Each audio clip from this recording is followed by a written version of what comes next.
No, nah. Come on. Go over there. JoJo, come on. Come on, JoJo. Come with me. Don't you want?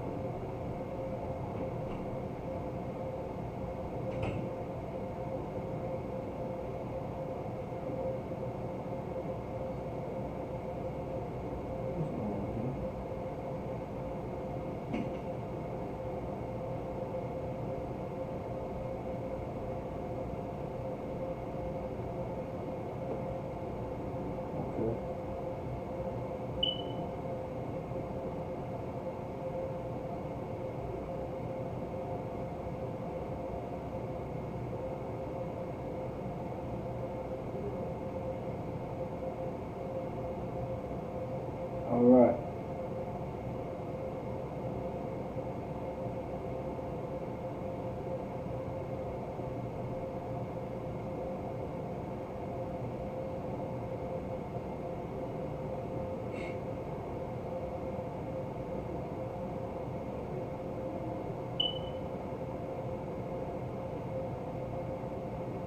All right. Shalom. Shalom Israel. Yahweh Ba'ashim Yahushua B'Katham to the brothers. And Shalom Yahweh Shema Alathan Ba'ashim Yahushua to the sisters. We are the Israelite School Universal Practical Knowledge. Started at 1 West 125th Street, Harlem, New York, under commanding General Yana. We're not affiliated with any other Israelite group, nor any other Christian organization, alright? Make sure if you're on YouTube, Twitter, Facebook, whichever the case may be, whichever platform you're on, make sure you check in. Make sure you put your name, your city, and your state. Make sure you put your name, city, and state. Alright?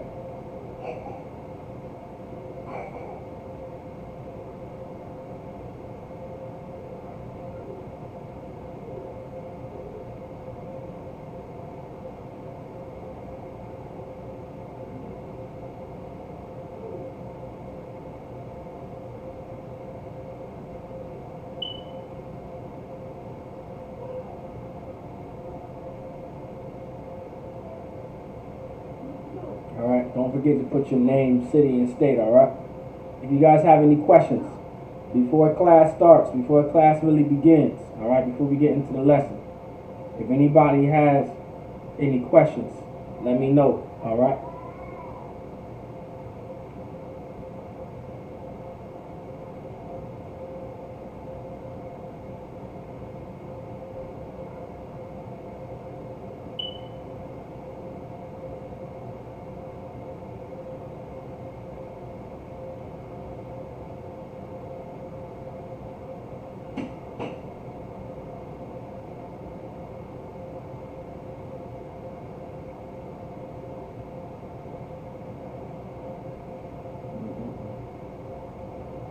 Alright.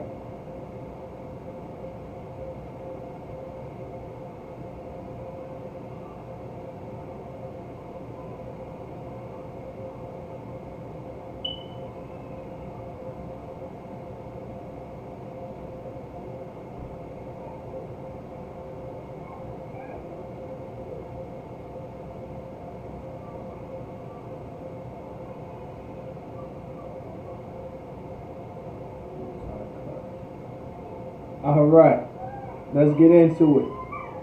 Alright, don't forget to put your name, city, and state. Bubba Kwashad, don't forget to sign in and check in. Put your name, your city, and state. Alright, so today is the Isupk Virginia Brotherhood class, right? It's a priest and an officer of 1,000 Yerushalayim. Okay, so remember, brotherhood is very important, man. Alright, brotherhood is very important. Alright, we need a solid foundation of brotherhood in the Black, Hispanic, and Native American community. I may say this not even on a brother, I may say this all the time in all my classes, but for sure I say this in a brotherhood class. We have to have a solid foundation in a brotherhood class. I mean, it's like we have to have a solid foundation of brotherhood within the Black, Hispanic, and Native American community. And that's why it's so important to come to the brotherhood class. Now, it's important to come to all the classes, man. Make the Monday nights class. Make Tuesdays classes. Make Wednesdays classes. Make Thursday classes. Friday, Saturday classes. There's a class on Sunday. Make it there too. It's very important to stay. You want to stay grounded in this truth, and to do it, you want to come to class. That's how you stay grounded. Come to class. Be around the brothers, right? Be amongst the brotherhood, all right? Be amongst the sisterhood. That's the way to stay solid in this truth. You do not want to separate yourself from the brothers. You don't want to separate yourself from the brotherhood of the Israelite School of Universal Practical Knowledge. You don't want to separate yourself from the brotherhood that the Bible speaks about. You don't want to separate yourself from the brotherhood that Christ taught. You don't want to separate yourself from that brotherhood. That's a demon, all right? That's an actual demon if you want to separate yourself from this brotherhood. All right? You want to separate yourself from this sisterhood. All right? That's a demon. That demon wants to isolate you from everybody else so it can attack you. So you have no one there to have your back when that demon attacks. I hope everybody understands where I'm coming from with that. That's why it's so important to merge yourself amongst the brothers and the sisters, all right? Why? Because when that demon wants to attack you, when that spirit wants to attack you, you have brothers and sisters that's going to have your back and help you and guide you and teach you how to fight that demon properly, all right?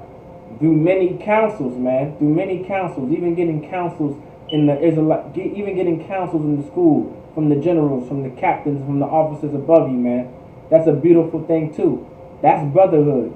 That's the brotherhood. That's the sisterhood that Christ was teaching. That's the brotherhood. That's the sisterhood that the Most High was trying to give to blacks, Hispanics, and Native Americans since the wilderness, man. So we can come together as a people. So we can be solid as a people. All right? That's the point of that. Most High in Christ.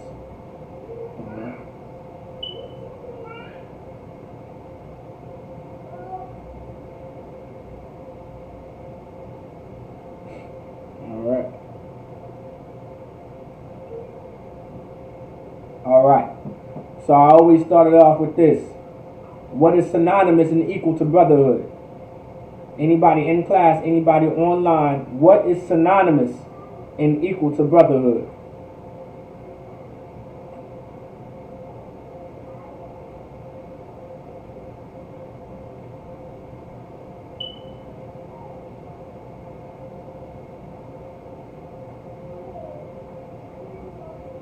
All right. Anybody else? Okay. Most High in Christ. Okay. Okay. Okay. Okay. Okay. Okay. All right. All right. Khan. Okay. Khan. Sisterhood. That's correct. Sisterhood. Sisterhood. That's the answer. Try one more time, Akwab. Try one more time, Akwab. What is synonymous and equal to brotherhood? Try one more time. But I've seen some good answers out there. I've seen some good answers out there.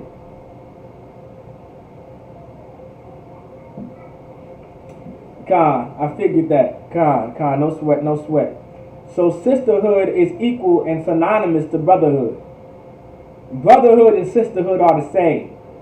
There's brotherhood within these scriptures, and then there's sisterhood amongst these scriptures too.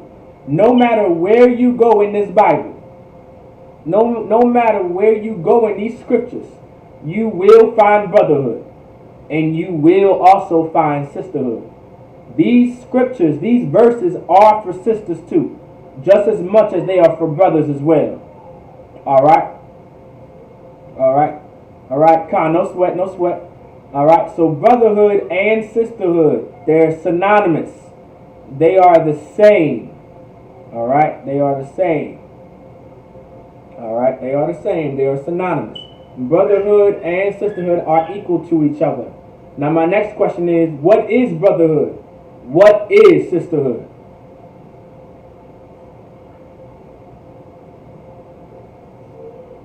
What is brotherhood and what is sisterhood?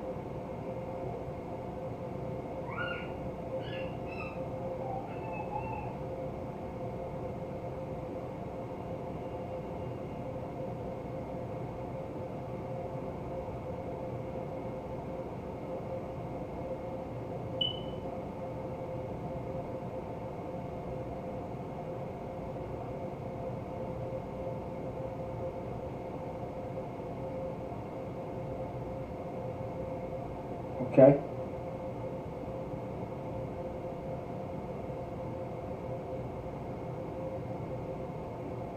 Okay. All right. All right. Anybody else? What is brotherhood? What is sisterhood? Most High in Christ. Okay. Aha. Okay. Hakan. Okay. I like that. Aha. Everybody knows what ahab means, right? All right. Ahab. Most High in Christ. Ahab is love in the Hebrew. All right. Most High in Christ. Anybody else want to give it a shot? What is brotherhood and what is sisterhood? All right. Making sure everybody answers. All right. Remember, if you're in this class, make sure you answer these questions. And if you don't know the answer, I still want you to look at everyone else's answer and maybe give that answer too. All right. All right. That's brotherhood. That's part of brotherhood. That's part of sisterhood. Because we're going to learn together. We're going to learn from each other. That's the purpose of brotherhood. That's the purpose of sisterhood. That's the point of these scriptures. We have to learn together. We have to learn from each other, right? Learning through who? Learning through what? Christ, right? Learning through Christ. And then under Christ would be what? The man that the Lord put in charge until Christ returns, which is Commander General Yohanan. And through that is the generals, and after that is the captains, and after that is the officers. We learn from each other, all right? We learn from each other. That's the purpose of everything. We learn from each other. That's the purpose of brotherhood. That's the point of brotherhood too, is to understand love. So when I ask the question, what is brotherhood and what is sisterhood, you guys are correct. It's love. It's aha. That's the correct answer. Brotherhood is love. Brotherhood isn't anything else but love. Sisterhood isn't anything else but love. That's what we have to understand. Brotherhood and sisterhood is love. That's what it is. It's not some organization. It's not some random school. All right. It's not some just coming together. All right. Christians come together. Does that mean that's brotherhood? Does that mean that's sisterhood? Christians come together all the time. They come out for barbecues. They come out for cookouts. They come to go to church every Sunday, right? Sometimes they don't even come together at all. But they come together at times. Does that mean that's brotherhood? No, that can't be brotherhood. Because right after they leave each other, what they doing? They talking about each other. They're trying to fight each other afterwards. Mm-hmm. Come here. Real quick. Okay. You gotta be careful now, right? No, it's okay. You're alright. Just be careful, okay? Alright, go back and we're going to tell, alright? Like, we have to understand what love is. We gotta know what love is. Christians think that they know what love is. They think love is just coming together and having barbecues and cookouts. That's not love. There's a lot of people that have cookouts and barbecues and come together every once in a while. But after that, what are they? You still got Uncle Jimmy touching your daughter. But y'all come together, right? And y'all think it's love. But Uncle Jimmy is still molesting your kids. Right?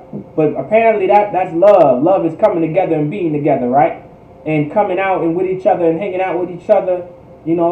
That's not brotherhood. Brotherhood isn't wearing the same type of clothes and shoes and all that. That's not brotherhood. That's not brotherhood. Brotherhood is love. Sisterhood is love. All right? That's what it is. Sisters sometimes think that when Christians, right, in the world, them sisters, they come together. Sometimes they wear the same clothes, right? Sometimes they wear the same weaves and dresses and pants and shoes and all that other stuff, right? I guess they must have sisterhood. Last time I checked, some of these sisters hate each other so much, they keying each other's cars, burning their houses, exploding cars, right? Running up in their house trying to stab them and stab each other and shoot each other and rip out tracks out their damn head. But I guess that's what sisterhood is about. Right. I guess that's what brotherhood is about.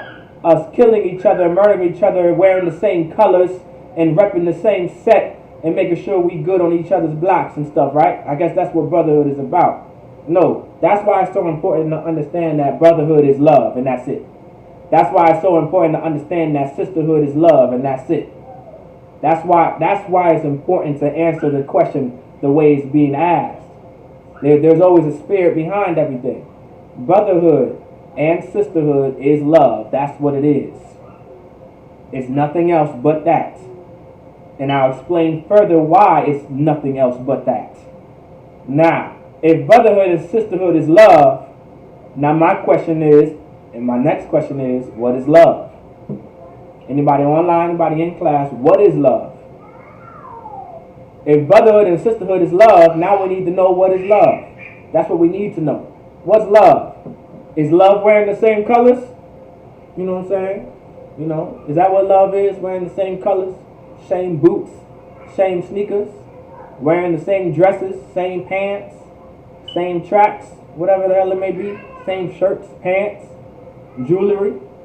Is that what love is? Love is, you know, is love you come from Ocean View? Is love coming, you come from Norview? Is that what love is? Love is as long as you come from Rice, we good. As long as you come from Emporia, we good. As long as you come from Richmond, we good. As long as you come from 42nd, that's love. I'ma love you, right? That's love. Is that what it is? As long as you come from 50th, we good. 63rd, we good. Right? Is that what it is? Okay. All right. Okay. Okay, not so much correction.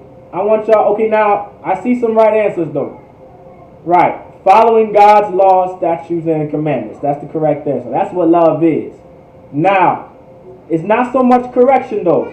Now, I'm not saying correction isn't a part of love, but correction is within the law. We have to understand the main foundation. That was a good answer, though. All right, that was a good answer, and we say everything in order purposely because you can find correction within the law. It tells you to correct your brother in the law. So that's why you say the law is love. Love is keeping God's laws, statutes, and commandments. Now, any brother out there, give me my precept. Where's my precept? How can I prove to anyone today, right now, that love is obeying and keeping God's laws, statutes, and commandments? Where can I prove that at? Where can I go to prove that that's correct? The Lord says, prove all things, right? So we have to prove to each other that love is obeying God's laws, statutes, and commandments, right? Okay. Most High in Christ. Most High in Christ. Anybody else want to give it a shot? Okay, Most High in Christ. Okay. Not John 5 and 3, but you're close, Aqua. There's a 1 John in front of that. I'm sure you probably knew that, but you probably just forgot to say 1 John. You want to say 1 John, okay? Because there is a John, and John chapter 5 verse 3 says something different. But that was good, though. That was good. Right, so 1 John chapter 5 verse 3. Right? 1 John chapter 5 verse 3. That is the precept. That is the proof, right? That's what God's love is about. Is keeping his laws, statutes, and commandments. It says in 1 John chapter 5 verse 3, for this is the love of God. For this is the love of God. Meaning this is what the love of God is. It isn't anything else. If you want to love God, and you want to love like God, right? If you want to have the love of God, and you want to truly say, I love my brother, and you truly want to say, I love my sister, I love my brother, I love everybody, quote unquote, whatever the hell it may be. First things first, you have to understand what that love is. First things first, before you even think that loving everybody is God's love, first you have to know what love is, and who God loved, and that's all in the Bible. That's all in the law of who God loves and who God said for you to love. That's in the Bible, right? That's in the law itself. So for anyone to say that I love God and I love everybody because God loves everybody, that's that's literally contradicting love itself. Does everybody understand what I just said? Kind of loud. You are literally, if you are a Christian, or you are someone out there that truly believes that God loves everybody, and you have the love of God, and because you love everybody because you believe that's what God's love is about, is loving everybody, and that's the love of God. Literally, in the law of God, it tells you who to love. It tells you that. It literally tells you in the law who to love. And it tells you in the law who God loves and who God chose. So for you to even say the word love, to say the word love in that context, and say God loves everybody, you are literally contradicting love. You are literally contradicting God's love. Right? So that's why, God's love is keeping his commandments. So for this is the love of God. The Lord is about to explain to so-called blacks, Hispanics, Native Americans. The Lord is about to explain to the Cubans. He's going to explain to the Puerto Ricans. He's going to explain, he's about to explain to the Dominicans, right? The El Salvadorians, those Colombians, those Costa Ricans, Mexicans, Peruvians, you name them, man, Panamanians. The Lord is about to explain to the Navajo, the Iroquois, the Blackfoot, the Cherokee, you understand, the Creeks, the Muskegee, the Seminoles. He's about to explain to the ones from the Virgin Islands and Trinidad and Tobago and Jamaica and Haiti. The Lord's going to explain to the so-called Negroes in America that come from Philly, from the Bronx, from Brooklyn, from Jersey, Jersey City, Atlantic City, from Chicago, from Norfolk, Richmond, Emporia, Petersburg, Rice, you name it, man. Virginia Beach, Chesapeake, Suffolk, Virginia Beach. I already said Virginia Beach. Sorry, Portsmouth, Hampton, Newport News. You understand? The Lord's about to explain to so-called blacks, Hispanics, and Native Americans what love is really about and what love is. For this is the love of God. Meaning this is really what love is. This is what love is about. That we keep, right? That we keep his commandments, right? For this is the love of God. That we keep his commandments. That's what love is right there. Bluntly, right there being said, for this is the love of God, that we keep his commandments. What's going on, Warrior? You alright? Alright, go in the room and go on your tablet, alright? And be careful. For this is the love of God, that we keep his commandments. It's very important for us to understand that that's what love is. It didn't say wearing the same clothes. It didn't say just coming together. It didn't say having barbecues and cookouts. It didn't say any of that, right? It said for keeping his commandments. That's the love of God, that we keep his commandments. Anybody online, give me an example of commandments. Give me some commandments out there. Give me some love. All right? Give me some love. Tell me some commandments, because that's love, right? You giving some commandments out there to your brother in class, that's part of love. So give me some commandments. Tell me some love. Right? Give me some love. Give me some examples of love according to the scriptures, right? Go ahead. Right? I hope everybody understands where I'm coming from when I say that. Give me some love. Give me some example. Right? That's love right there. Not to steal. You don't want to be stolen from, nor should you steal from anybody else. That's love. Thou shalt not kill, meaning thou shalt not murder. Right? You don't want to be murdered. You don't want your son to be murdered. You don't want your daughter to be murdered. Right? You don't want your auntie and your uncle to be murdered. So why go out and murder someone else? Right? Keep the Sabbath. Right? That's love. You want to have rest. You worked all week from sunrise to sunset. Right? So you want everybody else to make sure they get their rest too. That's love. Right? Honor thy neighbor. Okay, what do you mean? You mean love thy neighbor. I think you mean love thy neighbor. But yeah, like love thy neighbor. Right? You're supposed to love your neighbor. You have to make sure your neighbor is all right. How do you love your neighbor? Right? By not stealing from him. By not being a murderer. Right? Right? By not being a homosexual or lesbian. Right? There should be no whores nor sodomites. Right? That's love. That's love right there, right? You don't want anyone to be a whore, right? You don't want your daughter to be a whore, your auntie to be a whore, your mother to be a whore. Go ahead. What's going on? All right, go to where was it at? Right here. Okay. Give me Come one. here. Well, Auntie Carol wants to take us. All right, go ahead. Josiah Understand. escaped. Go ahead. Go on your tablets. All right. All right. Right. These are all laws. This is all love right here. Right. Not to be a sodomite, meaning not to be a homosexual. Right. Right. Love thy neighbor as you love thyself. Right. Worship no other gods. Right. It's very important to do that too. Right. That's a law. Right. Not to love any other god, or not to worship any other gods before the Most High. That's part of the law. You can't be out here being a Christian. That's a worship of another god. Being a Muslim, that's a worship of another god. Being a Buddhist, being following Judaism. These are all pagan. These are all worshiping of another gods. Right. That shall not marry outside your own. Interracial marriage. Right. That's a worship of another god, of course, within itself. But that's in the law. That you are supposed to marry your own race or nation of people. That's in the law. That's love. That's love, to keep your gene pool pure. That's love. That's love. To make sure, right? That's love, to make sure that your DNA is pure, that your family line is pure. That's love. To make sure that everyone comes out the same, having the right muscles, the right blood count, and all this other stuff. That's love. Because once you start mixing gene pools, you don't know what can happen.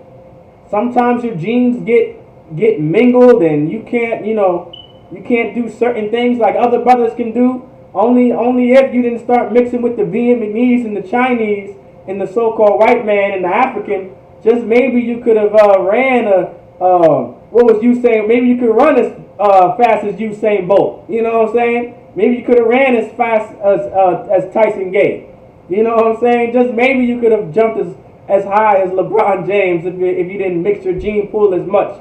Right? And start having interracial marriaging with white women and Africans and East Indians and Vietnamese and Chinese. Just maybe. That's just an example. I'm not saying that could happen, but I'm just giving examples.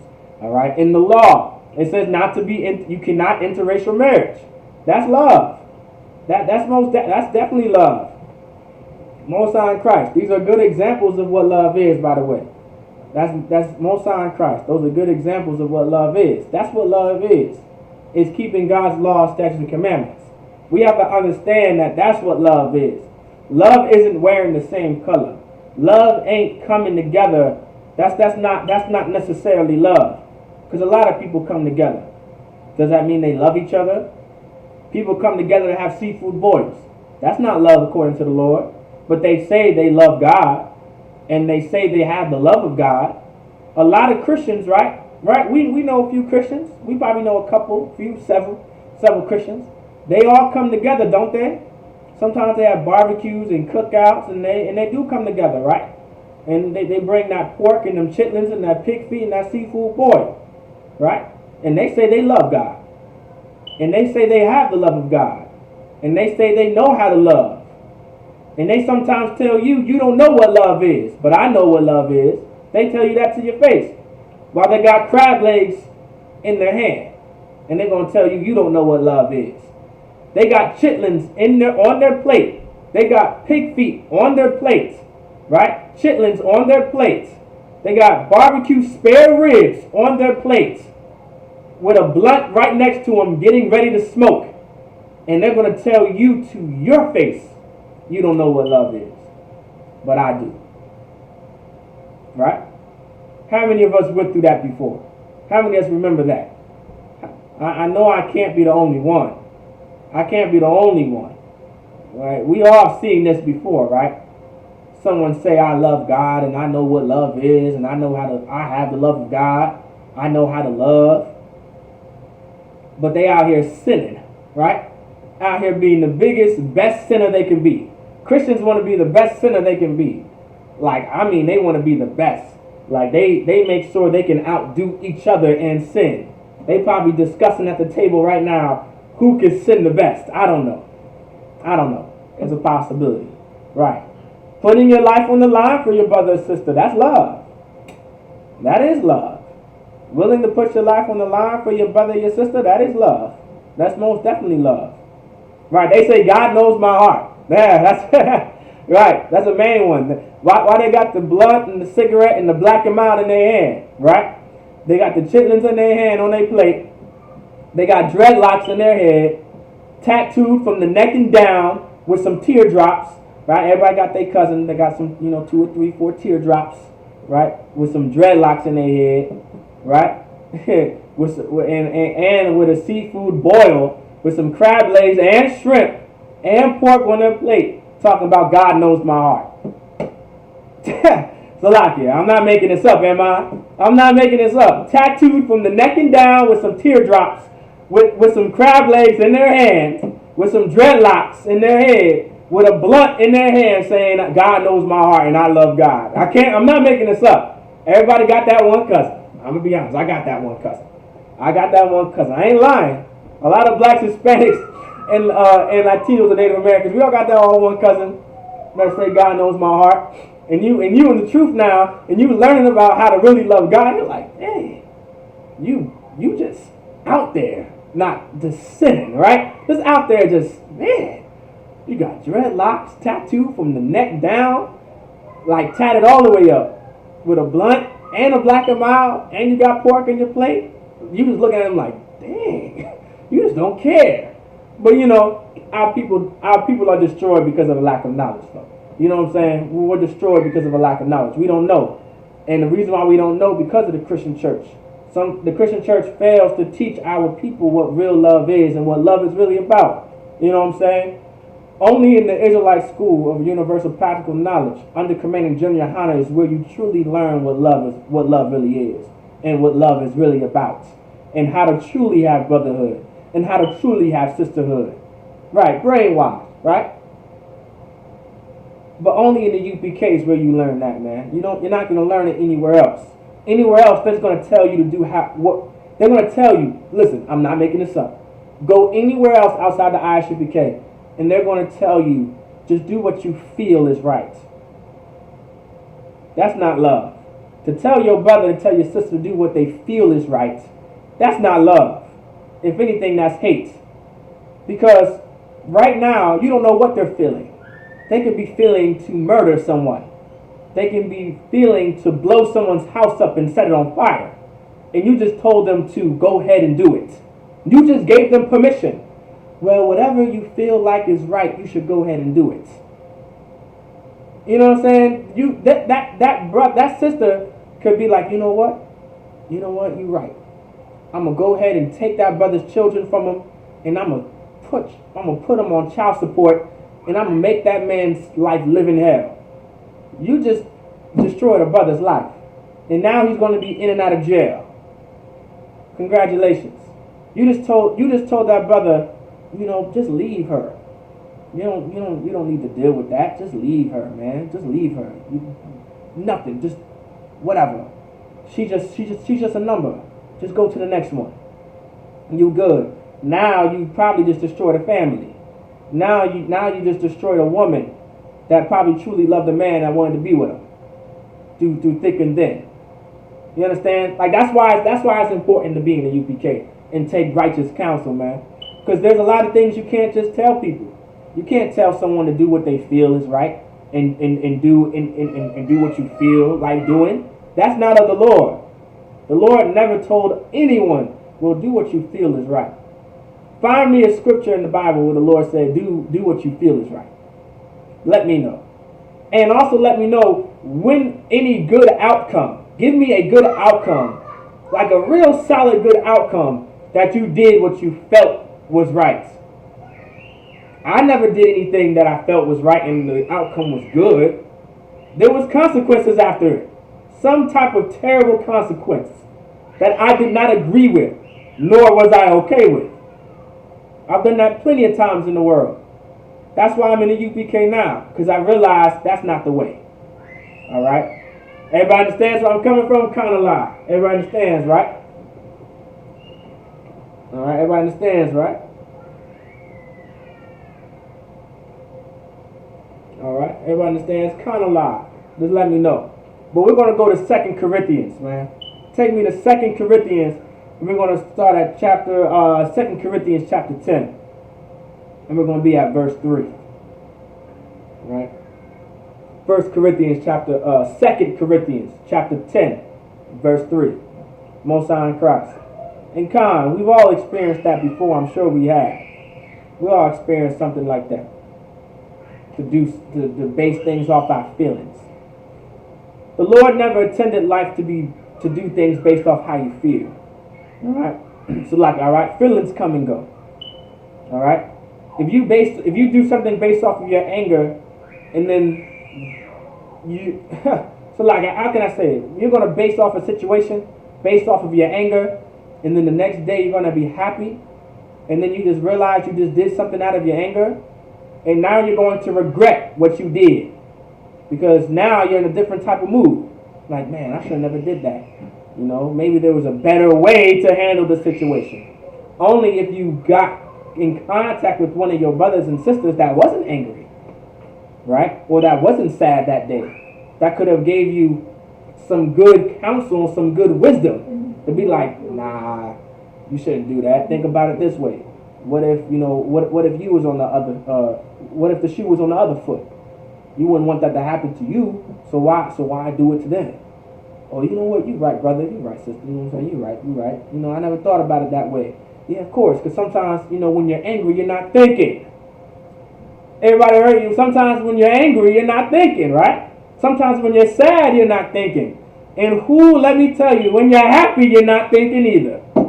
I mean, let me tell you, when you're all emotional like that, you're not thinking. You're not thinking when you're happy. You're not thinking when you're mad. Nor are you thinking when you're sad. But I'm going to expect you to make a good decision on your own. Right? And not get any counsel at all. Or any type of guidance.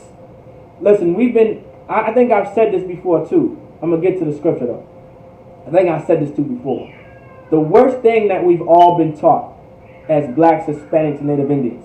One of the worst things we've all been taught is that we've been taught to handle situations on our own just because of the simple fact that we're grown and that we're adults. That's not true. You don't have to do that. The Lord never intended you to do things on your own. It was never meant to be like that. I'm not saying don't have your responsibilities in check. I'm not saying don't have your priorities in check because you're always going to have someone there for you. That's not what I'm saying. But what I'm saying is you don't have to be alone and you don't have to do things yourself. That's a terrible way. That's a terrible way to live your life, honestly. That's the point of brotherhood and sisterhood. Right? Right. We've also been taught, we've been taught to follow our hearts. And that is one of the hardest things to let go, is to think that you have to do everything yourself. You don't have to do everything yourself. You don't always have to make decisions on your own. There's nothing wrong with getting neighborly advice. That's where that old slogan comes from, getting neighborly advice. Because you would go to your neighbor, which would be another brother or another sister. In this case, in Israel, it would be the priest. It would be the judges. It would be the people that the Lord put in charge for you to go to get your neighborly advice. And then they would tell you, oh, this is how you should do it. Right? This is what you should do. Because counsel isn't an order. Counsel is just suggestions. Right? Counsel is just a suggestion of this is what you could do and this is what you should do. This would be the wisest thing to do. Now, if you don't do it, that's entirely up to you. Right? That's entirely up to you. But you don't have to do it yourself. You don't have to sit there and ponder for 2 or 3 days by yourself, all alone, wondering what the hell you do, and you come up with a decision, and then now that decision gets you 20 years of life without parole. You know what I'm saying? Why? Because on the simple fact of what? Someone bumped into you, stepped in your shoes, called you out your name, rubbed you the wrong way, maybe did this to you. There's always a way to handle a situation. That's all I'm saying. And it doesn't have to be by yourself. Alright? So let's get 2 Corinthians chapter 10, verse 3. Alright? So now, what's today's class about? I didn't ask this question. What's today's class about? So what's today's class about? Anybody online? What's today's class about? Let's see. Anybody paying attention?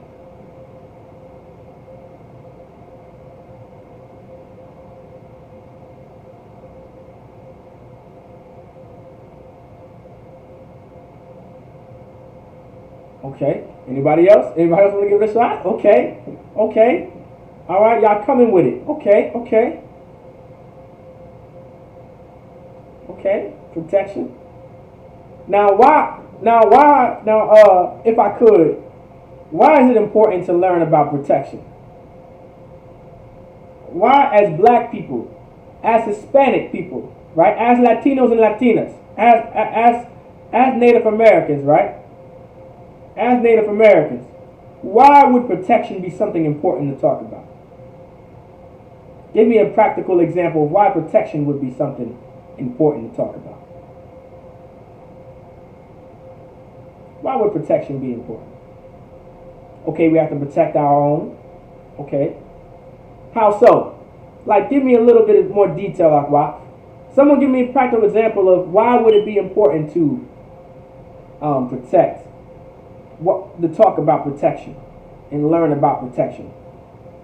We are in danger. We are in danger the most. That's a good answer right there. Allah, that's a good answer right there. Because we are in danger the most. I like that. I like how that brother worded that, by the way. I want all the brothers and sisters as well. Look at Trooper Al-Azhar's answer. We are in danger the most. He couldn't word that any better, by the way. He couldn't word that any better. That was a good answer. If we learned protection, we wouldn't call the oppressor to do so. Okay. All right. That's also a good answer.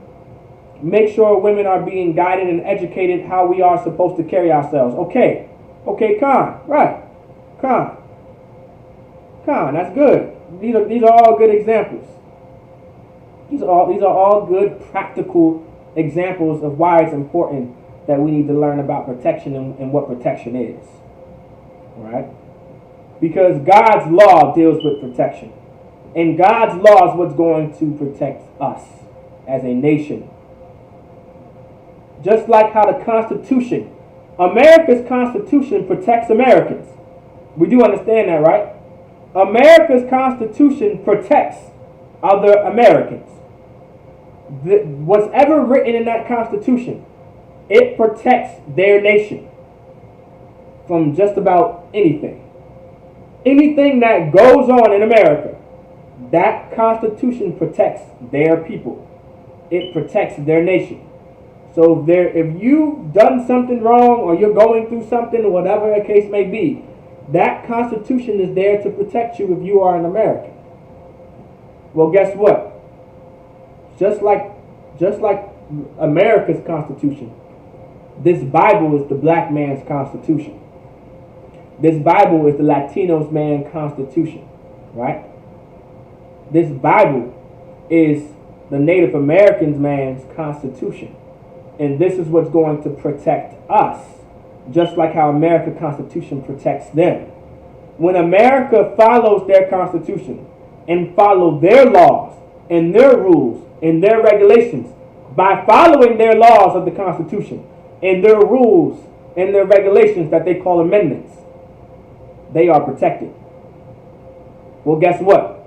If you are so-called black, Hispanic, and Native American, if you follow God's laws, then you will also be protected, far greater than any piece of paper could protect you. More than any other piece of paper like the Constitution could protect anyone. Far better than that, man. If you follow God's laws, statutes, and commandments. If you keep God's laws, statutes, and commandments, and follow your Constitution that God gave to you, it would protect us far better than any other rule and regulation put onto earth. I hope everybody understands where I'm coming from with this. Right. Education for our children. That's a good practical example too. All this comes into play of how to protect and learn about protection. Now I'm going to go also off of what Trooper Al-Azhar said. That was a good question. He said we are in danger the most. And the reason why that's so heavy, how the brother answered that, right? And here's why. My question is to anyone online. I want you guys to understand that. Are black people the only ones in danger? Okay, are blacks, Hispanics, and Native Americans, are we the only people on earth in danger? Yes or no? Khan or la?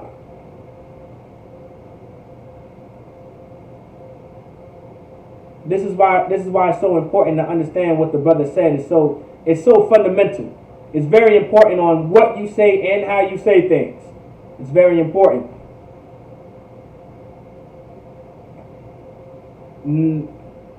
Okay. All right. Anybody else want to give it a shot? The question was, are blacks, Hispanics, and Native Americans, are we the only ones on earth in danger?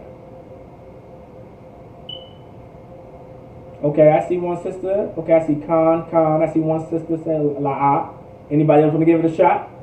Are we the only ones in danger? Think about the question. Are we the only ones in danger? Because I want to break down what the brother said and why it's important to say things correctly on what you say and how you say. Because it's the truth. Okay, La'a. Okay. All right, so for the ones that said La, you're correct. The ones that you said Khan, you guys are not correct, and here's why. Africans are in danger too. Right? There are people in Africa starving. Africans are starving. Africans are being murdered. Right? White, there are people that are so-called white are starving. They're in danger. Right? There's a few drug addicts here and there too, right? They're in danger, right? There's some East Indians that may be in danger. Starving. Probably in danger of being murdered every once in a while. Right? That's true. Right? So blacks, Hispanics, Native Americans, we're not the only ones in danger. But to say this correctly, we are in danger the most. We are in danger more than any other race of people on the earth. There could be starving people in Africa, but there are more starving black people than it is. We suffer from starvation. We do. At a greater number than other races of people. Right? That's true. Other nations and races of people, they're in danger of being murdered.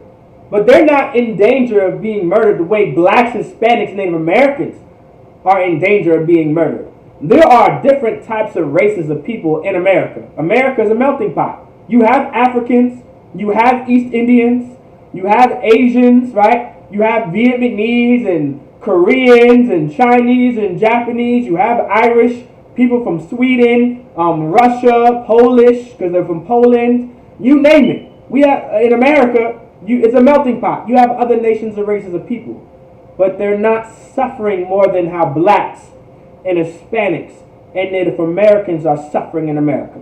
We are in danger the most, right? So we need to learn more so about protection than any other race and nation of people, because they're protected. They have their own government. They have literally you have the United Nations. If I want to go a little bit more in detail about this too. Literally, other nations and races of people have their own government to protect them from what black people cannot protect themselves from. And let me explain. Blacks and Latinos and Native Americans, we get murdered by the police, right? We get murdered by the police. We get gunned down and shot and harassed and terrorized by America's police department at a very high number. Like literally it's off the charts compared to other races of people, right? We're the ones that's being murdered and harassed and terrorized by America's police department. We are. Blacks, Latinos, and Native Americans. But we do not have a government of our own the way these other nations and races of people have a government of their own to protect them. We don't have that. That's why in the Isupk, we are establishing the government body for blacks, Hispanics, and Native Americans so we can truly protect ourselves how other nations and other races of people's government protects them. You think listen, let me put it, I'm going to bring it home. If America's police department was murdering the Chinese the way they were murdering blacks, Hispanics, and Native Americans, if America's police department was harassing and terrorizing the Chinese the way they terrorize and harass blacks and Latinos and Native Americans in America, America would have to go to war. That's an act of war. You can't do that to other races of people. They literally created the United Nations for that very reason. There are rules and regulations how you treat other races and nations of people within your country. There's rules and regulations.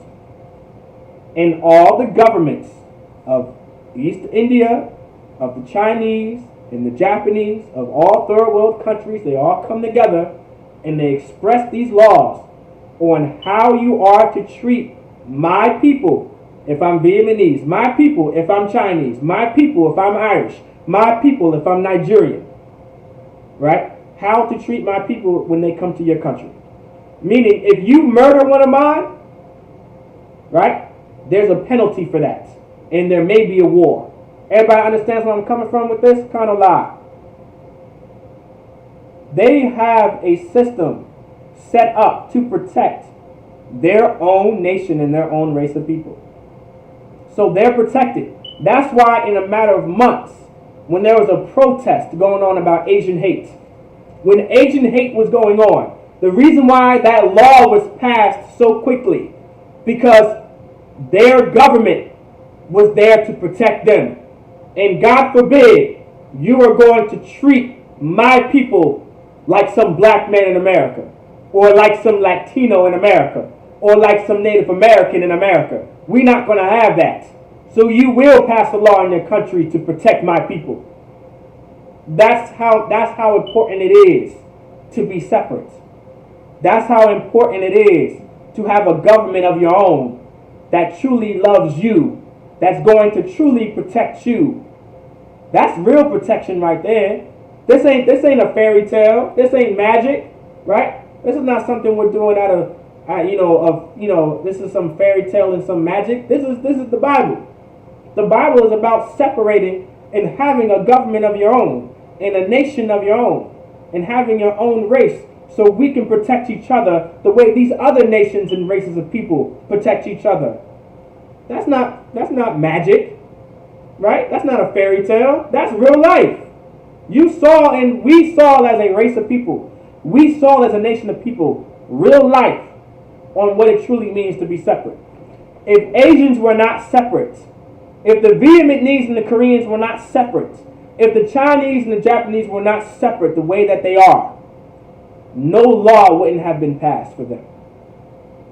They would be being murdered and gunned down and harassed and terrorized in America. That's what would happen. But America respects other countries when they're separate. They respect that.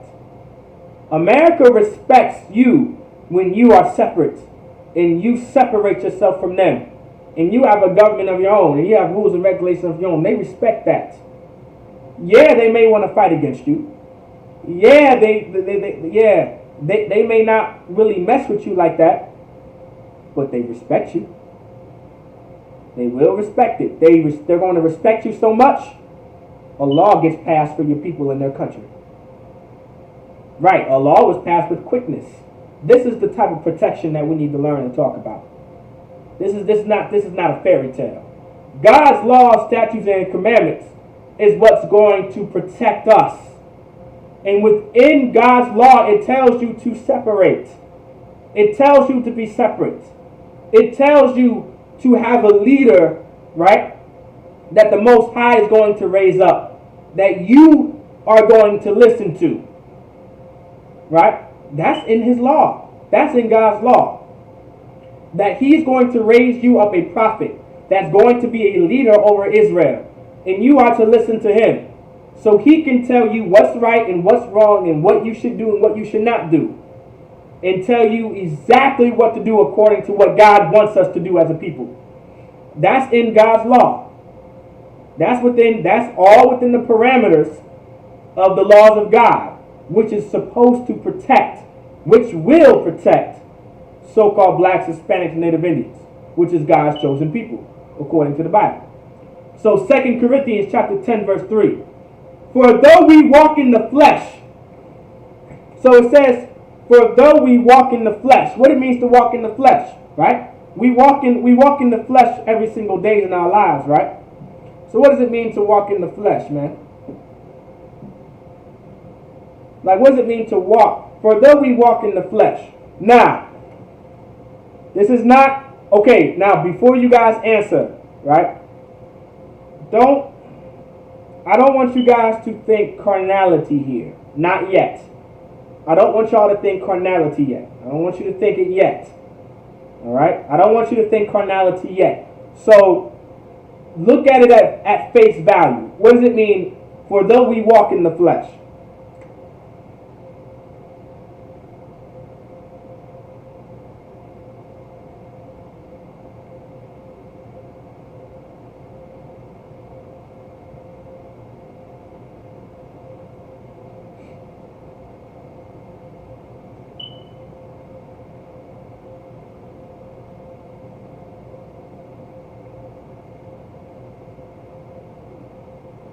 To be alive. Okay, that's a good answer. Anybody else want to give it a shot? It says, for though we walk in the flesh.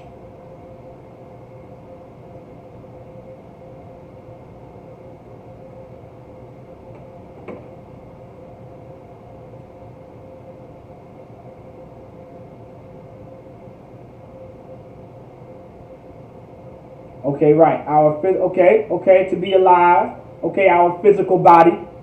Okay. All right.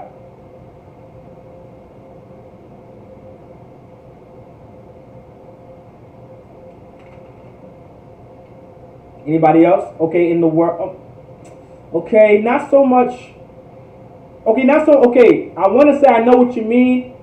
All right, Ayan, I want to say I know what you mean in the world, but give me a better way on what you mean by that.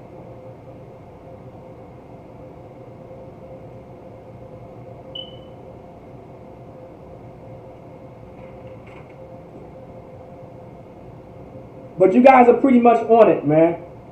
You guys are pretty much on it, right? Like to be alive. The sister, the Akwaf, Rain Hernandez, she was right there on the money. Our physical body, right? Even though we walk in the flesh. It says, for though we walk in the flesh, right? Like we're walking, like we're alive. It's our physical body. Even though we walk in the flesh, right? Meaning our flesh. We walk in the body, right? It's like our physical body. And the reason why I say I don't want y'all to think carnality because everything is about context. Now, I would understand why y'all would say, oh, walking in the flesh would be more so like you following your flesh, right? But this is not what it's talking about here, all right? Not so much, all right? Not more so, not yet at least, all right? So, for though we walk in the flesh, right, like in our physical bodies, for though we do walk in the flesh, right? Now, you guys would be right. Our flesh is carnal, right? You guys would be correct if you said, our flesh is carnal. So that's true. Our flesh is carnal. So if you walk in the flesh, right, you are walking in your physical body. Now, of course, you don't want to walk in the flesh as it when it comes to how you run your life, because your flesh is weak. Your flesh is going to want things that God doesn't want. But that's not what this is talking about here. So for though we walk in the flesh, meaning like our physical bodies, to be alive. How Ayan said it in the world, I think he probably meant like as in how we walk on every day on the earth, in the world. We walk in the flesh. For though we walk in the flesh, we do not war after the flesh. It says we do not war after the flesh. What does that mean? Like it. Right? So we do not war after the flesh, right? It says, for though we walk in the flesh, as in we walk in the flesh, whatever we do is what we do, right? Like, walking, meaning what we do, right? How we roll, the different things, right? So, for though we walk in the flesh, we do not war after the flesh.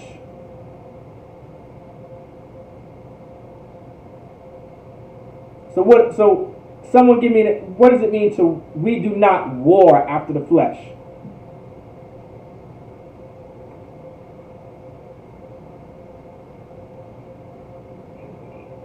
Excuse me. Salaki.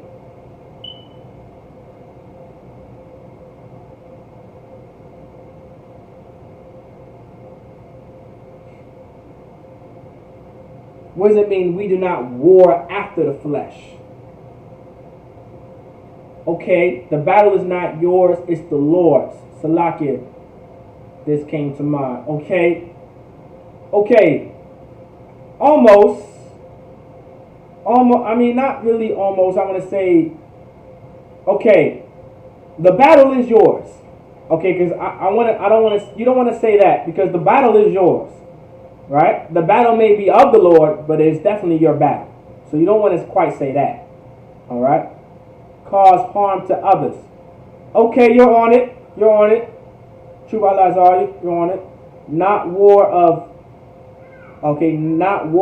our own desire. Okay. I can see where you got that, but not quite. Do not fight the person in the flesh form. We fight the spirit. It's a spiritual war. Give the sister a hand. Give Aqua Rain Hernandez a hand. She's right on it. So we do not war after the flesh. So when I say it, right? So when the Lord says, for though we walk in the flesh, right? The physical body, right? Even though we walk in the flesh, right? Even though we walk in the flesh, right?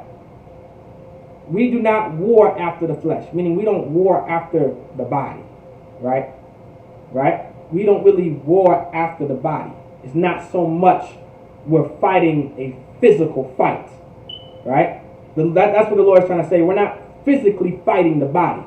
Like the Lord, okay, we all know in Exodus chapter 15 verse 3, the Lord is a man of war, right? Everybody understands that, right? Everybody probably remembers that. The Lord is a man of war.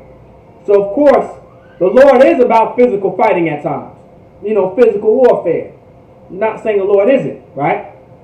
But in this case, when it comes to protection, right?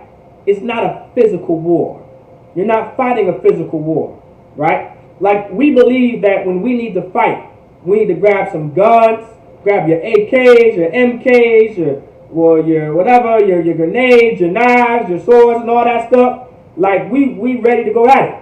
We believe that in order to protect ourselves, when it comes to what's happening to us in America, we gotta get some guns. And we got to get the weapons, right? We got to go ahead and get what we need to get, right? Because right now we walking in the flesh. We thinking like body-wise. We are thinking carnal-wise. Like, hey, yeah, we need to fight. All these things that is happening to us, we got to fight back. You know what I'm saying? We're being gunned down. We're being murdered. We're being gunned down with a gun. So how about we protect ourselves from a gun, right? We're getting stabbed. We're getting beat down with batons and getting maced and getting pepper sprayed, and we're getting electrocuted. We're getting tased, right? So we automatically think carnal. A lot of us think like that, like, hey, you know what? It's time to get down with the get down at times. You know what I'm saying? This is an act of war, right? Because that's true. When another race of people murders you, that's an act of war. If another nation murders another nation or another race, that is an act of war. So when America's police departments, when they do come into our communities, when they come into the black community, when they come into the Latino community, when they do come into the Native American community, and they murder us, and they gun us down, and they beat us up to the brink of death, that is an act of war. And of course, because we're carnal, we may believe the way to fight this fight is to fight fire with fire, right? right? It's to fight fire with fire. Get a gun too. Get a knife too. How about we start beating up the police department? Now, has anyone heard that before in the black community, Latino, Native American community, that we need to fight the police? We need to start shooting back? Has anyone ever heard that before? Has anyone heard that before? I wonder. Has anyone heard that we need to shoot back at the police and fight back and start killing them? Has anyone heard that before? Kind of loud. I just want to know if you may have heard it before. Con, we heard this before, right? Con, we may have heard this before. Now, can you guys tell me when has it ever happened? Can anybody tell me when has blacks and Hispanics, Latinos actually came together with some guns and started to murder the police? Right? Right, they say it on TV. Now, can anybody give me a time that blacks and Hispanics and Latinos came together and started fighting the police with guns, right? With actual guns, like it's full-fledged war out there. Like they shooting AKs, the police are shooting AKs. They got knives, they got knives. You know what I'm saying? They got grenades, we got grenades, right? And we're just going a full bloody out war because you started murdering us. Has anyone seen that? Okay, our wife said never. I agree with the sister. Anybody else? Has anyone else seen that? To that extent? Right? Has anyone else seen that? I've never seen a police officer get gunned down because he gunned down someone. I never seen it. Right, I never seen it. Anybody else seen it? Alright, I never seen it. Come. I want to know if any other brother or sister seen it, because I don't think I've seen it before. Oh, you say you've seen it before? Aqua? Okay, okay. Alright, I never seen it. Salakia, I never seen it. Alright, I never seen a brother gun down a police officer because he gunned down a black teenager. Alright, I never seen it happen before. I just never seen it happen before. There could be cases out there, probably slim to none though, right? Probably slim to none, right? Now, this is what the Lord is about to explain to us. That's not how you fight, right? That's not how you fight, and here's why. Here's why. Because we have to understand what's getting us killed, right? We got to understand what's actually getting us killed. No, I've never seen a black man murder a police officer for murdering a black man, but I've seen a black man murder a black man because he murdered a black man. I've seen that before. I've never seen a Latino murder or gun down a police officer because he gunned down and choked out some Latino. But I have seen a Latino kill another Latino for killing a Latino. Everybody sees where I'm going with this, right? I've never seen a Native American murder or gun down some police officer for choking out a Native American or murdering a Native American. But I have seen a Native Indian murder another Native Indian for killing another Native Indian. I have seen that before. Everybody gets where I'm going with that? Everybody gets what I'm saying? We have to understand on a higher basis on what's really going on in the black community and what's really going on in the Hispanic and the Latino and the Native American community. It's more than what we really think it is. All right? That's not, listen, if you want to stop police brutality, right? The way to stop police brutality is to first separate and learn how to police each other. Right? And here we go. Verse 4 is going to answer that. And verse 5. 2 Corinthians chapter 10, verse 4. For the weapons of our warfare are not carnal. For the weapons of our warfare are not carnal. Meaning it's not a gun. It's not an AK. It's not a sword. It's not a knife. It's not a grenade. It's not a pepper spray. It's not a taser. Right? For the weapons of our warfare are not carnal. Meaning, even if we did go to war with America's police department, that's not what's going to fix the black community. Even if we did grab our guns and our mace, and our tasers, and our knives, and our swords. That's not what's going to fix the Black, Latino, and Native American community. That's not what's going to fix it. For the weapons of our warfare are not carnal. It's not just with our hands, right? But mighty through God to the pulling down of strongholds. So now, it says, for our weapons of warfare are not carnal, meaning it's not physical, right? It's not carnal. It's not grabbing a gun, a knife, or sword, pepper spray, whatever the hell it may be. But mighty through God to the pulling down of strongholds. What does it mean, the pulling down of strongholds? Anybody want to give that a guess? Now, well, maybe to understand that, what is a stronghold? What's an example of a stronghold?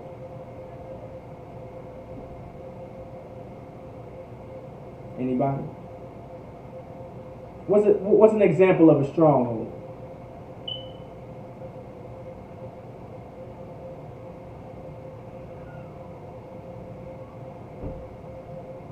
Okay.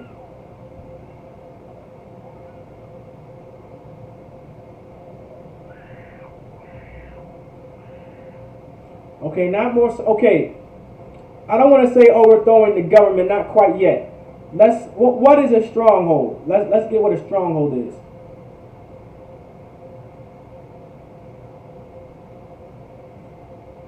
It's our faith in laws that will take them down. Okay, I'm not saying you guys are not correct here, but hold on 1 second with those answers. Right. First, I want you guys to answer this question. What is a stronghold? What's an example of a stronghold?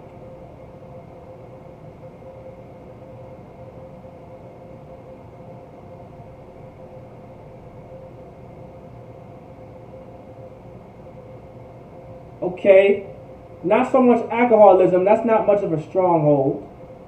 All right, like okay, it says the pulling down of strongholds. So what would be an example of a stronghold? What's an example of a stronghold?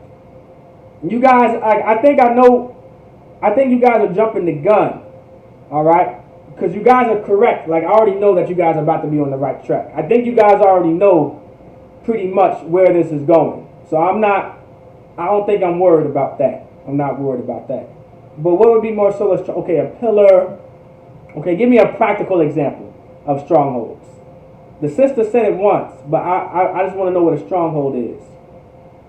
I believe the Aqua Tunisia, she said it already in her example. Okay, not yet. Not living by their laws. Okay, living by their laws. Not that. What is a stronghold? Okay, a place of safety. Okay, that could be a stronghold. All right, that could be a stronghold. What else could be a stronghold? Something that keeps us down physically, mentally, emotionally, etc. Okay, but what would that actual place be? Like, give me a practical example of what that place could be. Like a place of safety. Give me an example of a place like a fort. Okay, that would be a stronghold. Any other examples of a stronghold? A fortress, right? These are examples of a stronghold. Anybody else? A stronghold, something that protects, right? Something that has some type of safety involved in it, right? Right? If you look up the definition of stronghold, a fortified place, a place of security or survival, a place dominated by a particular group or marked by a particular characteristic, right? Right. So, what could be a strong, like a church is a stronghold, right?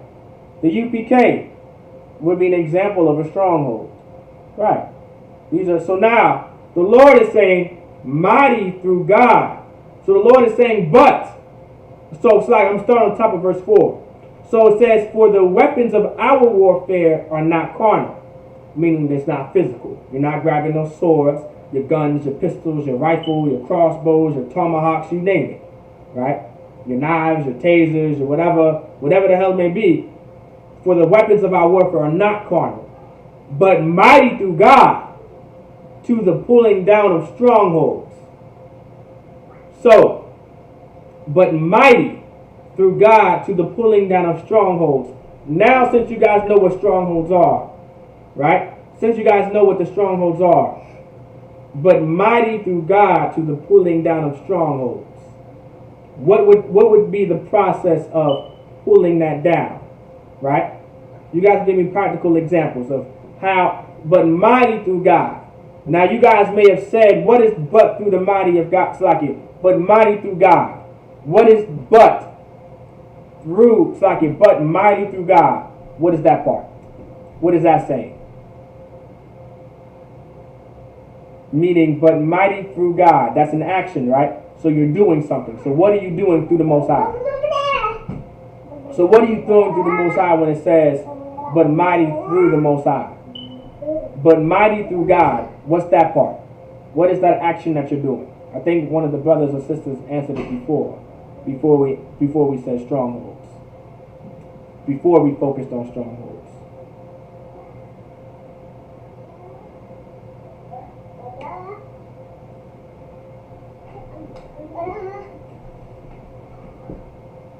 Okay, not allowing God to fight your battles. No, not quite.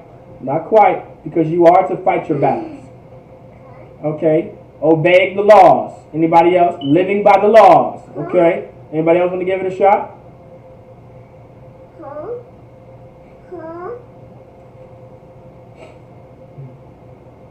Anybody else? Obeying the laws. Living by the laws. Give it another shot, Akwa. Rain and Andes. Give it another shot. What would be the through mighty? Right? But mighty through God. Obeying the laws, living by the laws. Okay, those are good answers. Anybody else? I want to make sure everyone gets a chance to answer. I want to make sure everyone has the correct answer. That's brotherhood. We in the brotherhood class, right? We in the brotherhood / sisterhood class, right? So we teaching about love here. All right? We want to make sure we all have the right answer, right? Make sure we all have the right answer. So the two sisters so far are correct. Give it another shot, my wife, Ray Hernandez. What would be but mighty through God? That part, but mighty through God, would be the obeying of God's law. It's by living by God's law, right? That's what it would be, right? Okay, I'm a little confused. Okay, no sweat. Okay, so when the Lord said, for the weapons of warfare are not carnal, I'm sure you probably understand that part, meaning the weapons that we have in our hands, that's not our fight. Like that's not the battle we're fighting here. The Lord is saying it's not a physical fight. Like it's not that you have to grab your rifle, or you're not grabbing the AK. Like you're not grabbing the guns. You're not grabbing your pistols. You know what I'm saying? You're not grabbing your rifles or your tomahawks or your crossbows or your bows and arrows and all that stuff. Like it's not a physical fight. But meaning instead, mighty through God. So when it says mighty through God, right? To the pulling down of strongholds, right? What would be the process of the mighty through God, right? The mighty through God of the pulling down of strongholds. Pretty much what the Lord is saying, mighty through God, meaning this is the obeying of the laws. This is the keeping of God's laws to the pulling down of strongholds. This is how you pull down your strongholds. I think you may have answered it before too, Ray. This is how you pull down the strongholds, by keeping God's laws, statutes, and commandments. That's how you pull down these strongholds. I think you may have answered it before. Let me go back into the comments. I think you did say something close to that. I think you did say something similar to that. Okay, I think you may have said something similar to that. Right, but pulling down, okay, you did say pulling down meaning taking down. Okay, right, which is correct. Pulling down meaning taking down, that's true. But the how is mighty through God. So when the Lord says, but mighty through God, this is the how you pull it down. Meaning, you would have to keep His laws, statutes, commandments to pull down this stronghold. The Christian church and Christianity is a stronghold. Islam and your Muslim mosque is a stronghold. Your Buddhist temple, Buddhism is a stronghold, right? This is how you pull down your stronghold, right? This is how you pull it down. This is how you take it down. It's by keeping God's laws, statutes, and commandments. This is the way you defeat Christianity. because that's the real fight. The reason why we're being harassed and terrorized by America's police department is because we're not truly following the Lord. And the Lord is allowing these things to happen so we can learn from this. So we can understand that we are to separate from America. So we can separate from America's police department. So we can separate from America's protection and finally go to God's protection. Right? That's part of our law. That's part of learning what protection is really about.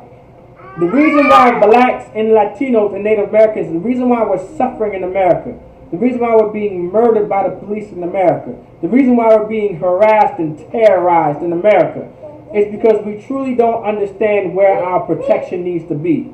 We go to America for protection. We go to the very same nation and race of people, right? We go to the very same race and nation of people that's hurting us for protection. We are being murdered by America, and we go to America to protect us from America. That doesn't make sense, does it? America is the one that's murdering you. America is the one that's killing you. America is the one that's throwing us in jail, that's throwing us in prison, right? America is the one that's harassing us in the Black, Hispanic, and Native American community. America is the one that's terrorizing us in our communities, terrorizing us in the Black, Hispanic, and Native American community. So how do we handle this? We go to America when it's America. So we go to America for protection, to protect us from them. So we go to America to protect us from America. How does that make sense? So we stand in line for hours on end and vote for a president that's supposed to protect us from America, from the country that he's ruling over. Does that make sense to anybody? Kind of loud. Let me know if that makes sense to anyone. I mean, like, you know, like, what I mean by it makes sense, like, that's something that we should be doing, right? Like, that makes sense. Like, I want to stop being murdered, so I'm going to go to the murderer for protection to stop murdering me. Like, it doesn't make any sense, right? If I'm being raped and molested by some pedophile, and I want to be protected from that rapist, I want to be protected from that pedophile, the logical answer is to go to the pedophile for protection. Everybody gets that, right? Right, it doesn't make any sense. It's damn near blasphemy. It doesn't make any sense at all. If I want protection from something, I have to go somewhere else for protection. Right? That would be common sense. But because we have terrible leaders over us, and because we don't truly understand what the warfare we're going through is really about, and because we don't understand that we're actually at war, we don't know how to fight this war. Because of the leaders that are over us, because of the Black, Latino, and Native American leaders that are over us, we don't know how to fight the war that we're going through. Our leaders teach us to fight this war by going out and vote, by being some Republican or being some Democrat. This is how we're going to fix our problem here, from being murdered by the police or being gunned down by the police. It could be anything.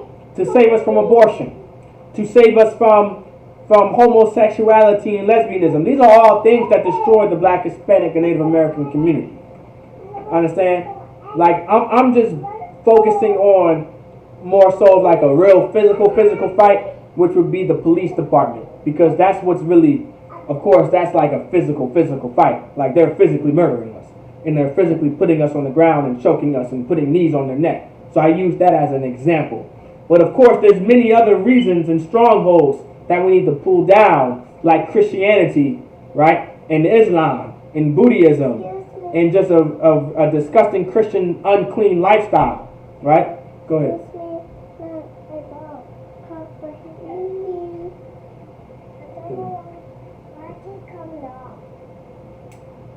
You gotta be careful. You gotta stop playing rough, okay? Alright, go back in the room, alright? Like this is right, Con, in the military, right? Like another thing too, we just don't go out and vote and try to fix, like we think joining Esau's military and joining America's military is what's going to fix us and help us. How many times have you heard that you need to join the Navy or go join the Army or join the Marines or join the Air Force to make it out of the ghetto and make it out of the hood? It's one of the ways out. How many of us heard that before? That we got to join America's military in order to make a better life for each other. If you want to stop the gang violence and you want to stop poverty in America and you want to stop all these things, join America's military. Join the Army, join the Marines, join the Air Force, join the Navy. How many of us heard that before? That's the only way out. That's the only way out. And Christian, right, it's taught every day. And Christian leaders are responsible for that type of thought process. The only way out of the ghetto and the only way out of the Black, Hispanic, and Native American community so you can be protected individually is to go join America's military. Which, why doesn't it pop up that, well, why does there have to be a way out? Why do I have to leave my community to be safe? Why do I have to leave my neighborhood to be safe? These devils don't have to join America's military to be safe. They join their military because they want to serve their country. They're not doing it because it's the only way out. They can go to college if they want to. They can go to the community college if they want to. They can do it. In the so-called white man's community, they can do it. They have so many options. And their community is okay. They don't deal with drug addicts the way we deal with drug addicts. They're not dealing with the crack problem the way we're dealing with crack. They're not dealing with heroin the way we're dealing with heroin. They have an opioids epidemic, right? And they have centers set up and different type of meeting halls to make sure you're no longer an opioid addict, quote unquote, a heroin addict. But in the black community, you get thrown in jail and get 20 years of life without parole because we became heroin addicts. Must I also add that they push the heroin into our community? Like, we have to understand the war that we're at. We have to understand every small detail and every small fragment on the type of war that we're fighting. It's bigger than just physical. Like, and I'm saying this purposely because we believe the way to fight this, right, is to physically fight it. You'll see a lot of brothers and sisters out there that say we need to start killing the police. That's not the problem. That's not what's going to fix the problem. Go ahead. Yes, a lot. Give me 1 second.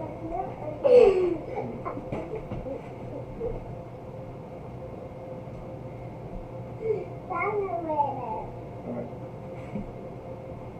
Y'all go in the living room and sit down for me. All right. All right. Like, we think that that's what's going to fix the problems in the Black, Hispanic, and Native American community, but that's not necessarily the case, right? That's not necessarily the case. This fight isn't carnal. This is a spiritual warfare that we're at. If we want to fix the black community, if we want to fix the Native American community, if we want to fix the Hispanic Latino community, right? We have to start keeping God's laws. The reason why we're being harassed in America because we're known to be criminals, right? Quote unquote. Quote unquote, if you are a black, Hispanic, or Native American, you are one of the biggest criminals ever. Right? Quote unquote. We are targeted to be criminals in America. Right? Quote unquote. Right? We're known to be criminals. Quote unquote. Right?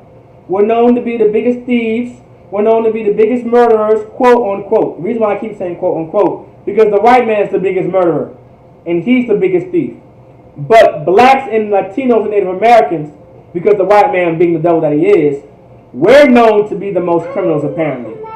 But because we're known to be quote unquote criminals, it justifies America's police department to always target us, to always harass us, to always terrorize us. How can we fix that? We're not saying the white man's not the devil, but how can we fix it? Well, if being a thief is a criminal act, how about you stop being a thief? Does God's law teaches you not to steal?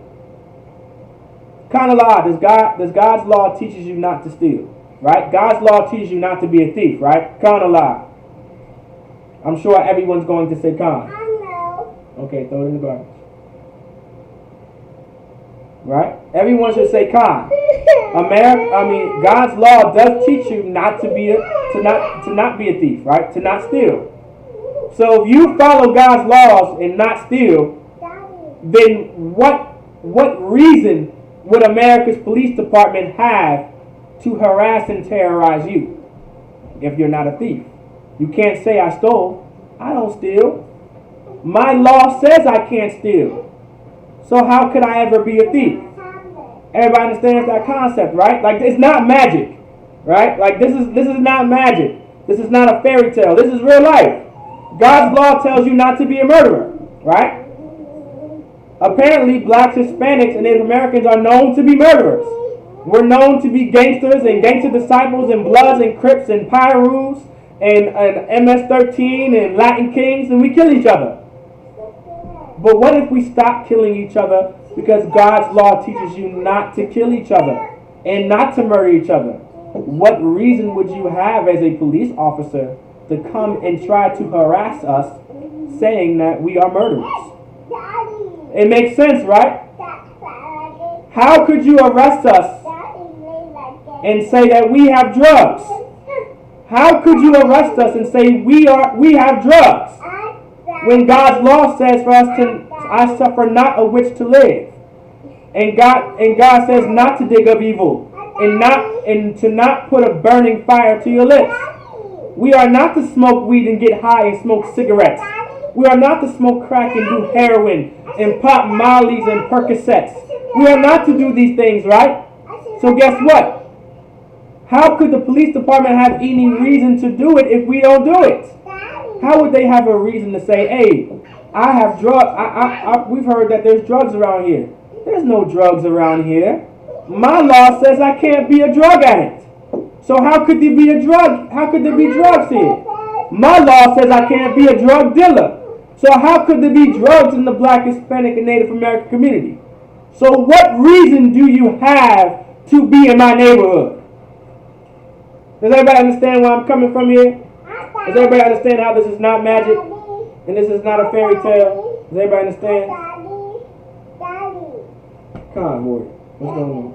I just want to take a picture. No problem. Alright? Now, and they say they do it anyway. They plant fake evidence. Now guess what? Now the sister brought up a good point. What if they planted fake evidence? Then guess what? The more we separate from America and the more we keep God's laws, statutes, commandments, you're not going to be able to plant evidence on us because the Lord won't allow it. Does everybody understand now? The Lord won't allow anyone to be able to plant evidence on you, to plant fake drugs on you. It wouldn't be allowed. How could it? Because the Black, Hispanic, and Native American community would have a reputation of not being drug dealers and drug addicts. So how could this have happened? How do you think not stop Asian hate in a law would be able to be passed? Because the Asian community is known to not be violent. They're known to be separate. They're known to be kept to themselves. So why is this terrible thing happening to them? Oh, we have to pass a law to protect them because they've done nothing wrong. They don't do anything wrong. They're known to be absolutely peaceful in America. They're known to have a good rep in America. So let's pass a law to protect them because they're respected because they're so separate. So how about blacks, Hispanics, Native Americans follow God's law, and His law says to be separate, so we can finally be respected to the point where Christ returns. How about we do that? How about we get respected so much of being separate because we keep God's law so much that we keep it so much that Christ returns? How about that? How about that? Does that sound like a fairy tale and magic to you? No, it doesn't. It can't. Not being a thief can protect black people. Not being a murderer can protect blacks, Hispanics, and Latinos. Not being a rapist or some pedophile or some child molester can protect blacks, Hispanics, and Native Americans. Physically it can. And spiritually it can protect us too. 2 Corinthians chapter 10 verse 5. Casting down imaginations. Right? It says casting down imaginations. What's that imagination? Right? That imagination is that Christianity. That imagination is that homosexuality. That imagination is that lesbianism. Right? That imagination is talking about that Islam and being a Muslim. Right? Being an adulteress. Right? Being some whore or some whoremonger or some drug dealer, being some drug addict. That's the casting down imaginations. That's the imagination the Lord wants us to cast down. We have to stop being drug addicts. We have to stop being drug dealers. Stop being pedophiles. Stop being homosexuals. Stop being lesbians. Stop being murderers and thieves. Stop being voters. Right?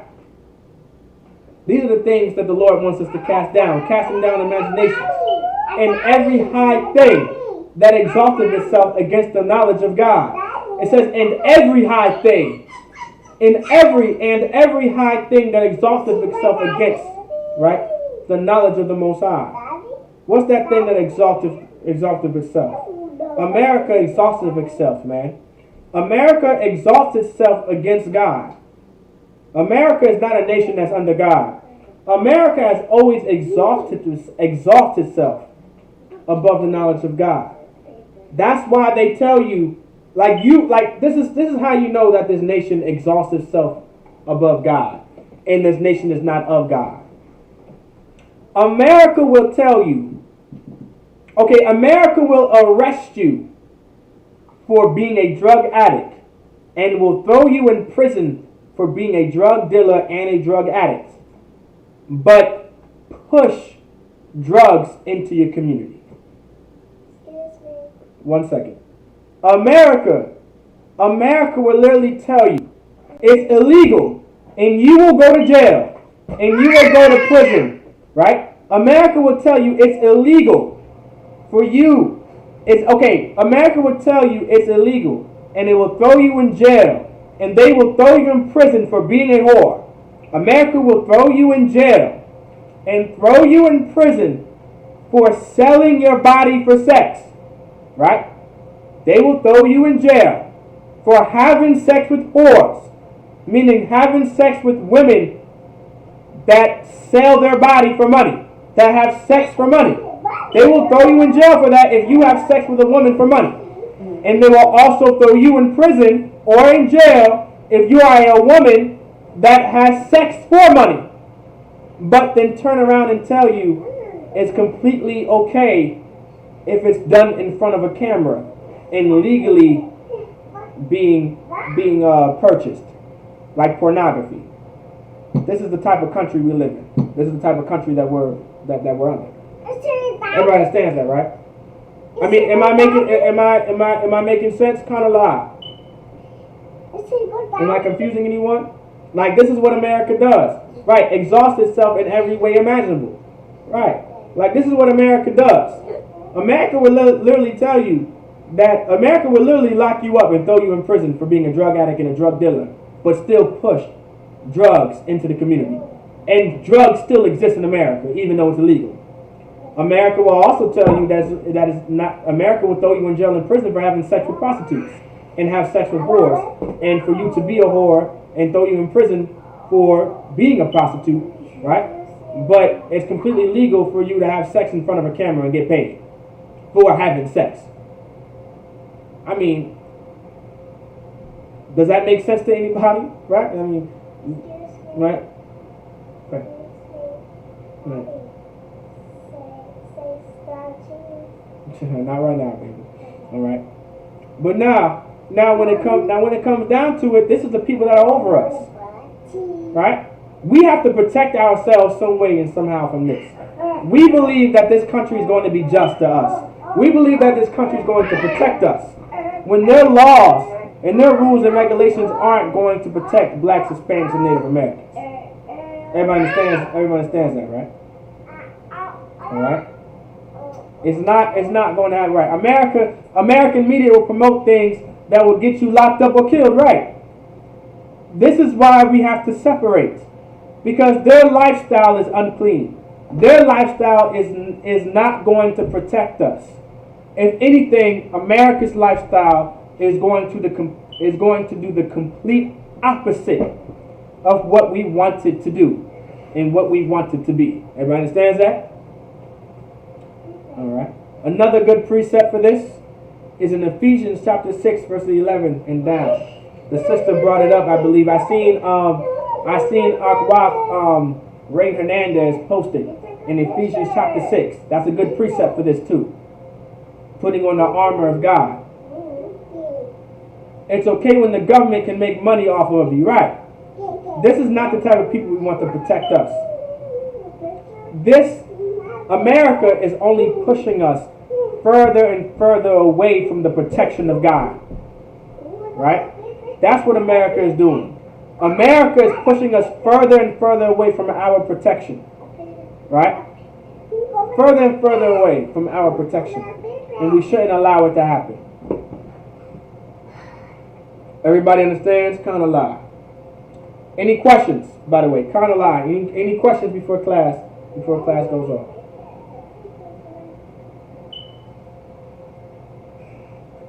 Excuse me, Daddy. Daddy.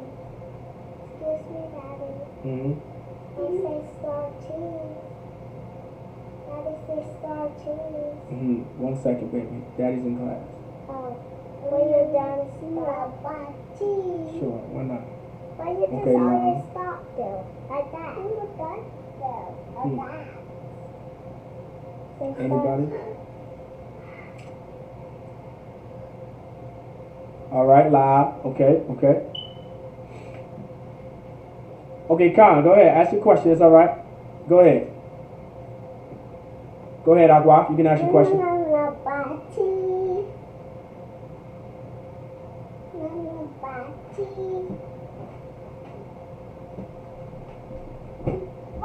Hey, be careful now.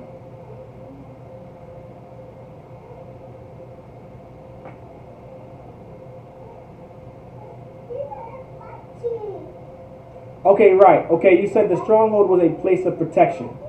Right, that would be a definition of a stronghold. Right? A type of place that may give, that's one of the definitions. Alright? So a stronghold is one of the definitions of that. So being a place of protection, that's one of the definitions, like a place of safety. Right? Like a government. Like the Christian church. People feel safe because of America's government. People feel safe being a Christian and being in the Christian church. Right? We feel safe being a Muslim. Right? We feel safe.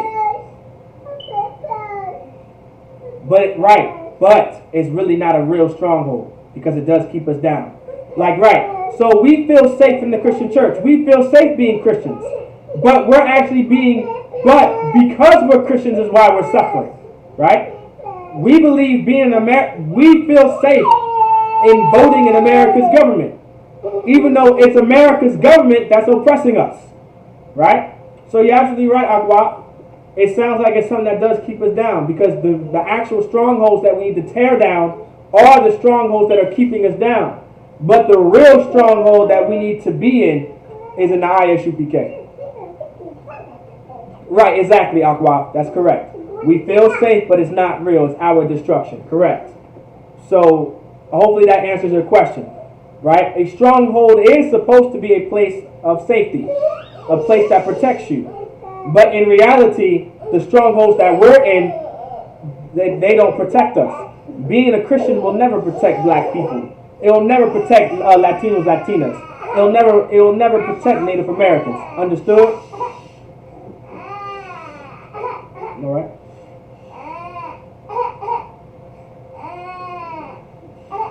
All right. Any other questions? Hopefully did I answer your question, kind of la. And right, that's a good precept, by the way. Ephesians chapter 6, verse 12. That's a perfect precept. Any other questions? Kind of la. Make sure you also ask your questions too. Do not be afraid to ask questions. All right? Do not be afraid to ask questions. You know how I am in class. You know I answer questions, all right? You know I do. You know that the school does too. All right?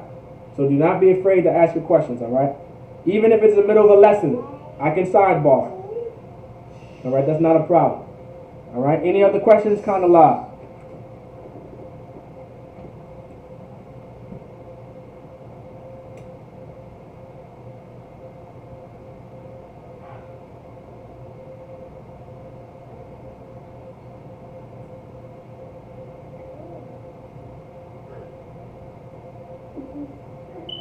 All right. This is my mama.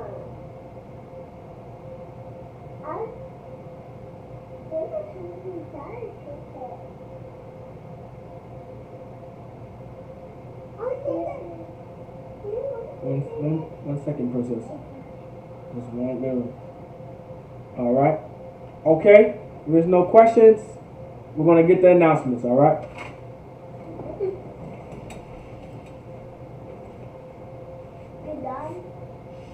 Most High in Christ. The water. All right. ISUPK security announcements. We are the ISUPK. Start at the 1 West, 125th Street, Harlem, New York, under commanding General Yohana. Rule for new brothers and sisters. When a new brother or sister comes into the school, they are off limits for 6 months. They are to be saluted only. They are here to shed themselves of the world. If they need transportation, the teacher will arrange it. After 6 months, if a brother or sister has an interest in a particular person, he or she must get permission from the head to speak to a brother or sister. There is another 6 months in which the brother and sister will court each other. After this 6-month period, the brother and sister will get permission from the head to marry.